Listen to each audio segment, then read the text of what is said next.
Hello everyone. मैं Shrimati Ritu Arora, civics की class में आप सभी का स्वागत है। बच्चों, हम लोग कार्यपालिका पढ़ रहे थे। कार्यपालिका के अंतर्गत सर्वप्रथम हमने जाना कार्यपालिका क्या है, उसके प्रकार क्या हैं, उसके कार्य और शक्तियाँ क्या हैं, संसदीय कार्यपालिका के गुण दोष क्या हैं। आज हम कार्यपालिका के प्रधान अर्थात राष्ट्रपति के बारे में अध्ययन करेंगे। कार्यपालिका का प्रधान राष्ट्रपति होता है। संसदीय शासन प्रणाली के अंतर्गत संघीय कार्यपालिका में राज्य या राष्ट्र के औपचारिक प्रधान या वास्तविक प्रधान की व्यवस्था की गई। भारत में संघीय कार्यपालिका राष्ट्रपति, मंत्रिमंडल और प्रधानमंत्री से मिलकर बनी है। इसमें राष्ट्रपति ही राज्य का औपचारिक प्रधान होता है, जबकि मंत्री परिषद का अध्यक्ष अर्थात प्रधानमंत्री राज्य का वास्तविक प्रधान होता है। तो हमारे देश में इसी प्रकार से एक राष्ट्रपति की व्यवस्था की गई है और राष्ट्रपति देश का प्रधान होता है, देश का प्रथम व्यक्ति होता है, देश का शासन उसी के नाम पर चलाया जाता है। भारत में संघीय कार्यपालिका का प्रधान भारत का राष्ट्रपति है, किंतु शासन की समस्त सत्ता मंत्रिमंडल में पाई जाती है या निहित होती है। इस प्रकार हम कह सकते हैं कि भारत के संविधान में अमेरिका की अध्यक्षात्मक शासन प्रणाली के स्थान पर इंग्लैंड की संसदात्मक शासन प्रणाली को अपनाया गया। भारतीय संविधान के अनुच्छेद 52 में उल्लेख किया गया है कि भारत राष्ट्र में एक राष्ट्रपति होगा और अनुच्छेद 53 में यह उल्लेख किया गया है कि राष्ट्रपति में राष्ट्र की शक्ति का केंद्र होगा तथा वह उन शक्तियों का प्रयोग संविधान व विधि के अनुसार करेगा, कानून या नियमों के अनुसार करेगा। भारत का राष्ट्रपति राज्य का प्रधान होता है, जिसके नाम से भारतीय संघ के समस्त कार्य संपन्न होते हैं, जबकि शासन की वास्तविक शक्ति मंत्रिपरिषद में निहित होती है। इस प्रकार भारत के संविधान में दो कार्यपालिकाओं की व्यवस्था की गई है, एक नाम मात्र की कार्यपालिका और दूसरी है वास्तविक कार्यपालिका। तो भारतीय संविधान में दो प्रकार की कार्यपालिका का वर्णन है, एक नाम मात्र की कार्यपालिका और दूसरी वास्तविक कार्यपालिका। राष्ट्रपति को नाम मात्र की कार्यपालिका कहा जाता है क्योंकि उसके पास अधिकार और शक्तियां तो बहुत हैं, लेकिन वह अपने अधिकार और शक्तियों का प्रयोग अपनी इच्छा अनुसार नहीं कर सकता। और मंत्री परिषद को वास्तविक कार्यपालिका कहते हैं। मंत्री परिषद का अध्यक्ष कौन होता है बच्चों? प्रधानमंत्री। मंत्रियों में जो प्रधान है वो प्रधानमंत्री है और बाकी सब उसके सहायक है। तो मंत्री परिषद के पास वास्तविक कार्यपालिका होती है। राष्ट्रपति को परामर्श देने के लिए मंत्री परिषद की व्यवस्था की गई है। राष्ट्रपति भारत देश का प्रधान है, वह देश की अखंडता और एकता का प्रतीक है।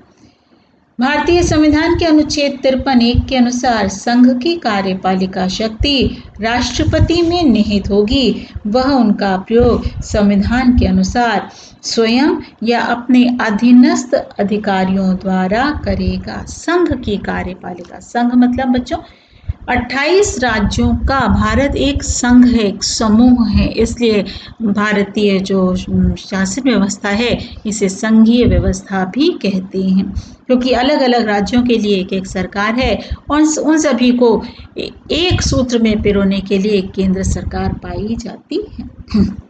तो अनुच्छेद 53(1) के अनुसार संघ की कार्यपालिका शक्ति राष्ट्रपति में निहित होगी। वह उसका प्रयोग संविधान के अनुसार या तो स्वयं करेगा या अपने अधीनस्थ अधिकारियों के द्वारा करवाएगा। इस प्रकार संघीय कार्यपालिका के शीर्ष पर कौन है बच्चों? सबसे शीर्ष पर राष्ट्रपति है। अगर देश की बात आएगी तो देश का प्रथम व्यक्ति भी प्रधानमंत्री ही है, देश का प्रधान भी राष्ट्रपति ही है, देश का शासन उसी के नाम पर चलता है। अब हम लोग जानेंगे कि राष्ट्रपति पद के लिए योग्यताएं या अहर्यताएं, दोनों शब्द एक ही हैं बच्चों, योग्यताएं कहिए या अहर्यताएं कहिए, लेकिन आपको शब्द मालूम होना चाहिए क्योंकि एग्जाम में कभी कभी पूछा जाता है अहर्यता, यानी कौन व्यक्ति राष्ट्रपति बन सकता है। क्या हम चाहें, मैं चाहूँ कि राष्ट्रपति के लिए खड़ी हो जाऊं, मैं राष्ट्रपति बन जाऊं, तो क्या मैं बन सकती हूँ? तो मेरे अंदर वो योग्यताएं होनी चाहिए, वो अहर्ताएं होनी चाहिए। यदि मैं अहर्ताएं पूरी करती हूँ और चुनाव में विजयी होती हूँ तो मैं भी बन सकती हूँ। तो कौन सी योग्यताएं, कौन सी अहर्ताएं हैं? संविधान के अनुच्छेद 58 में राष्ट्रपति पद के लिए निम्नलिखित योग्यताओं का उल्लेख किया गया। सब कुछ संविधान में वर्णित है बच्चों। पहली योग्यता क्या होनी चाहिए? चूंकि हम भारत देश में चाह रहे हैं तो हमें अपने देश का नागरिक होना आवश्यक है। वह भारत का नागरिक हो। किसी भी योग्यता के लिए, चाहे राष्ट्रपति हो, चाहे लोकसभा का सदस्य हो, चाहे प्रधानमंत्री हो, चाहे मुख्यमंत्री हो, चाहे राज्यपाल हो, सबके लिए पहली योग्यता क्या होगी बच्चों? वह भारत का निवासी हो, नागरिक हो। राष्ट्रपति बनने के लिए 35 वर्ष की आयु पूरी कर चुका हो। 35 वर्ष से कम उम्र का व्यक्ति राष्ट्रपति पद के लिए चुनाव नहीं लड़ सकता। तीसरा, वह लोकसभा का सदस्य चुने जाने की योग्यता रखता हो। लोकसभा के लिए जो योग्यताएं हैं वो भी पूरी करता हो। चौथा, वह केंद्र व राज्य सरकार के अंतर्गत किसी लाभ के पद पर आसीन न हो, यानी कहीं से उसे राज्य सरकार या केंद्र सरकार के द्वारा या सरकारी नौकरी न करता हो या कहीं से कोई लाभ प्राप्त न होता हो, वही व्यक्ति राष्ट्रपति बनने योग्य है। तो 4 योग्यताएं हो गई बच्चों। पहला, वह भारत का नागरिक हो। दूसरा, उसकी आयु क्या हो चुकी हो बच्चों? वो 35 वर्ष की आयु पूरी कर चुका हो। तीसरा, वह लोकसभा का सदस्य चुने जाने की योग्यता रखता हो।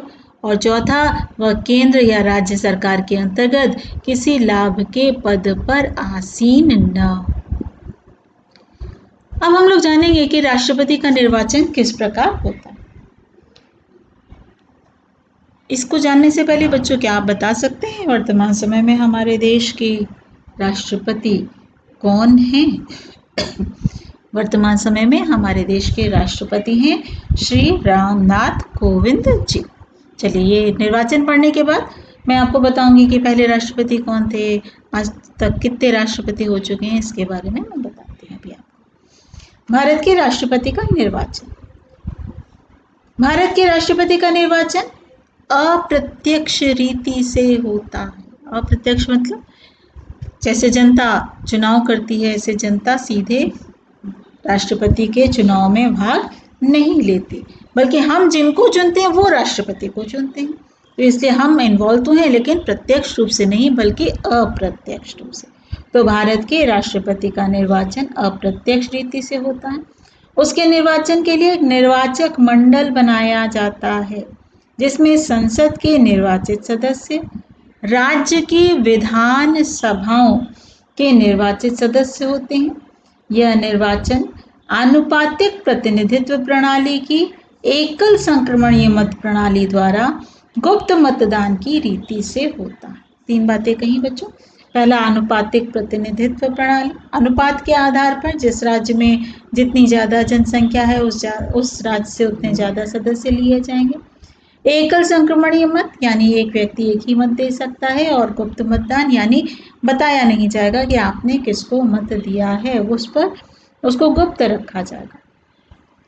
भारतीय संसद और राज्य की विधानसभाओं के मनोनीत सदस्यों को राष्ट्रपति के निर्वाचन में भाग लेने का अधिकार नहीं।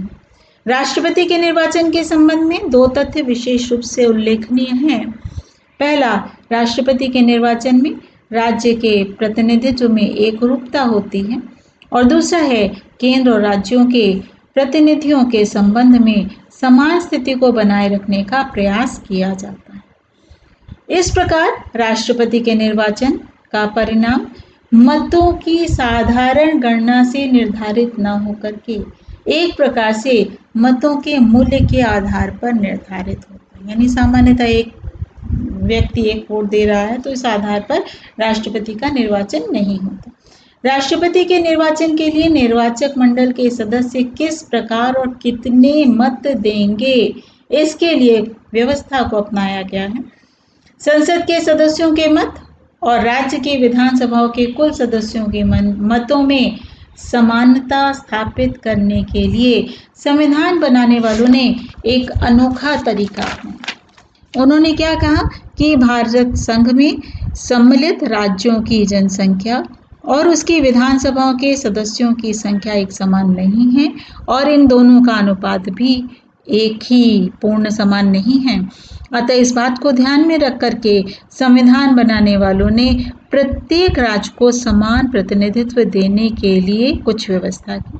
यानी राज्य की कुल जनसंख्या को राज्य के विधानसभा के निर्वाचित सदस्यों की कुल संख्या से भाग देने पर जो भागफल आएगा उसमें यदि 1000 से गुणा कर दिया जाए तो उसके पश्चात जो भागफल आएगा उतने ही मत राज्य की विधानसभा के सदस्यों को प्राप्त होंगे। और संसद के सदस्य को कितने मत प्राप्त होंगे, इसके लिए भारतीय संघ में सम्मिलित सदस्य राज्यों के विधानसभाओं के निर्वाचित सदस्यों के मतों के योग को संसद के निर्वाचित सदस्यों की संख्या से भाग देने पर जो भागफल आएगा उसके मत संसद के निर्वाचित सदस्यों के मत देने का अधिकार प्राप्त हो। इस प्रकार मतदान का कार्य पूर्ण होता है। राष्ट्रपति पद के लिए कोई भी भारतीय नागरिक जो निर्धारित योग्यताएं, जो अभी योग्यताएं ऊपर हमने जानी, योग्यताएं रखता हो, चुनाव लड़ सकता है। लेकिन शर्त क्या है कि उम्मीदवार का नाम 50 निर्वाचित सदस्यों द्वारा प्रस्तावित होना चाहिए और कम से कम 50 निर्वाचकों द्वारा उसके नाम का समर्थन होना चाहिए। यानी मैं खड़ी होना चाहती हूँ, मैं खड़ी हो सकती हूँ, लेकिन 50 लोग जो वहाँ बैठे हैं लोकसभा या विधानसभा में वो कहें हाँ हम इसका नाम प्रस्तावित करते हैं, ये राष्ट्रपति बनने के लिए योग्य है। और 50 व्यक्ति ऐसे ही निर्वाचक जो वहाँ बैठे हैं वो कहें हाँ हम इसके नाम का समर्थन करते हैं, तब मैं खड़ी हो सकती हूँ। नामांकन अगर हमने करा लिया, एक निश्चित तिथि पर निर्धारित प्रक्रिया द्वारा संसद सदस्य और विधानमंडल के सदस्य मतदान करते हैं। प्रत्येक निर्वाचक उम्मीदवार के नामों पर, जैसे हम साधारणतः बच्चे वोट डालने जाते हैं तो हम एक के सामने टिक लगा करके चले आते हैं, लेकिन राष्ट्रपति का निर्वाचन ऐसे नहीं होता। जो भी संसद का सदस्य है या विधानमंडल का सदस्य है वो निर्वाचक जितने भी उम्मीदवार की एक लिस्ट है उनमें अपनी प्राथमिकता लिखता है कि नंबर 1 पे अगर कोई राष्ट्रपति बनना तो ये, नंबर 2 पे हम किसे बनाना चाहेंगे तो ये, नंबर 3 पे किसे बनाना चाहेंगे इसको, नंबर 4 पे बनाना चाहेंगे इसको। तो अपनी हम प्राथमिकता अंकित कर देते हैं, 1 2 3 4 5 6 लिख देते हैं। इसके बाद मतगणना होती। मतगणना में प्रथम चक्र में उम्मीदवारों को मिली पहली प्राथमिकता, नंबर 1 जिसको जिसको मिला है वो गिन लिया जाता है। और अगर नंबर 1 से रिजल्ट निकल आ रहा है कि ये व्यक्ति 50% से ज़्यादा मत प्राप्त कर चुका है तो रिजल्ट अनाउंस कर दिया जाता है। अगर किसी को भी स्पष्ट बहुमत नहीं मिला तो क्या किया जाएगा, फिर उम्मीदवारों को मिली द्वितीय प्राथमिकता को गिना जाएगा। इस गणना में यदि किसी उम्मीदवार को मिले मत बहुत कम होते हैं तो ऐसा अनुभव किया जाता है कि उसके विजय होने की संभावना नहीं है।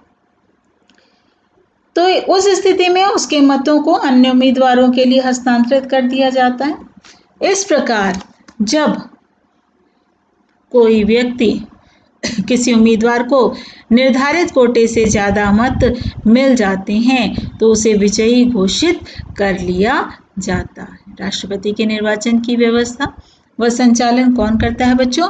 चुनाव आयोग करता है। चुनाव आयोग ही जितने भी देश में निर्वाचन होते हैं सभी के निर्वाचन की व्यवस्था कौन करता है? चुनाव आयोग करता है। राष्ट्रपति के चुनाव के संबंध में जितने भी विवाद हैं वो केवल और केवल सर्वोच्च न्यायालय में ही निर्णीत होते हैं, यानी सुने जा सकते हैं। हम हाई कोर्ट यानी उच्च न्यायालय या जिला न्यायालय में राष्ट्रपति के विरुद्ध कोई भी चुनाव संबंधी विवाद नहीं ले जा सकते। राष्ट्रपति के कार्यकाल और पदच्युत। संविधान के अनुच्छेद 56 ने भारत गणराज्य के राष्ट्रपति का कार्यकाल 5 वर्ष निश्चित किया। कितने वर्ष होता है बच्चों? 5 वर्ष।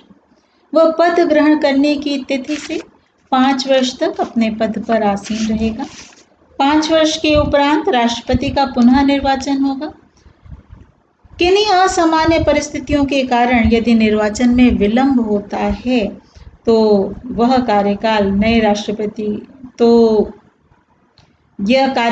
राष्ट्रपति के निर्वाचन तक स्वतः ही बढ़ जाएगा। यानी जब तक नया राष्ट्रपति नहीं चुन लिया जाता तब तक उसका कार्यकाल बढ़ जाएगा। एक व्यक्ति एक से अधिक बार यानी 2 बार निर्वाचित हो सकता है, 2 बार राष्ट्रपति बन सकता है। कुछ विशेष परिस्थितियों में राष्ट्रपति के कार्यकाल में कमी की जा सकती है। कौन कौन से कार्यकाल? एक तो साधारण सा है त्याग पत्र देने पर। अपने कार्यकाल के पूर्व भी यदि राष्ट्रपति अपनी इच्छा से त्याग पत्र देना चाहे तो वो त्याग पत्र दे सकता है। इस त्याग पत्र पर उसके हस्ताक्षर का होना अनिवार्य है। यह त्याग पत्र भारत के उपराष्ट्रपति को प्रेषित किया जाएगा। अपने से जो भी जूनियर है उसके और उसका सबऑर्डिनेट होता है, जूनियर जो होता है वो है उपराष्ट्रपति, जो कि उस त्याग पत्र को लोकसभा के अध्यक्ष के पास भेज देगा। जब संसद उसके त्याग पत्र को स्वीकार कर लेगा तब वह अपने पद से मुक्त हो सकता है। दूसरे, महाभियोग यानी आरोप लगाना, किसी प्रकार का विशेष आरोप लगाना। यदि संसद यह अनुभव करे कि राष्ट्रपति संविधान का उल्लंघन कर रहा है तो वह संविधान के अनुच्छेद 61 में दी गई पद्धति के अनुसार महाभियोग लगाकर उसे समय से पूर्व पदच्युत कर सकता है। उस पर महाभियोग लगाने का अधिकार संसद के प्रत्येक सदन यानी लोकसभा और राज्यसभा दोनों को प्राप्त है। महाभियोग लगाने के लिए अभियोग लगाने वाले सदन के समस्त सदस्यों की संख्या के 1/4 सदस्यों के हस्ताक्षरों का होना अनिवार्य है। महाभियोग लगाने के 14 दिन बाद अभियोग लगाने वाले सदन उस पर विचार करेगा। यदि वह अभियोग सदन के 2/3 बहुमत से स्वीकृत हो जाता है तो उसे संसद के दूसरे सदन में भेजा जाएगा, और यदि दूसरे सदन से भी 2/3 बहुमत से स्वीकृत हो जाता है तो राष्ट्रपति को अपना पद त्यागना पड़ेगा। तो ये था महाभियोग द्वारा। और तीसरा है रिक्त स्थान की पूर्ति।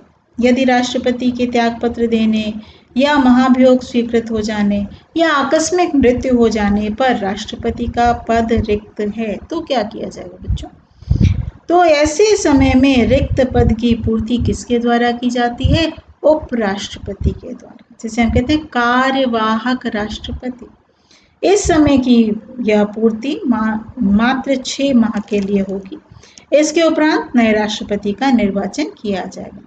उपराष्ट्रपति राष्ट्रपति के समस्त कार्यों का संपादन करेगा और उसे राष्ट्रपति का वेतन, भत्ते आदि भी प्राप्त होंगे, किंतु वह राष्ट्रपति नहीं बन सकेगा। नए राष्ट्रपति का निर्वाचन 6 माह के पश्चात अनिवार्य रूप से करा लिया जाएगा। यदि उपराष्ट्रपति भी अपने पद से त्यागपत्र दे देता है, दोनों पद रिक्त होगा, राष्ट्रपति भी और उपराष्ट्रपति, तो कौन पद संभालेगा बच्चों? तो देश की बागडोर किसके हाथ में जाएगी? तो देश की बागडोर जाएगी सर्वोच्च न्यायालय के मुख्य न्यायाधीश के हाथ में। तो सर्वोच्च न्यायालय का मुख्य न्यायाधीश राष्ट्रपति के पद को ग्रहण करेगा। भारत में ऐसा हो चुका है। न्यायमूर्ति एम हिदायतुल्ला और न्यायमूर्ति M.H. बेग, ये दोनों ने 2 बार एक हो चुका है भारत में कि अल्पावधि के लिए राष्ट्रपति का पदभार संभाला था।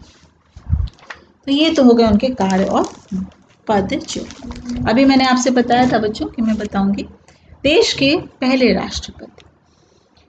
हमारा देश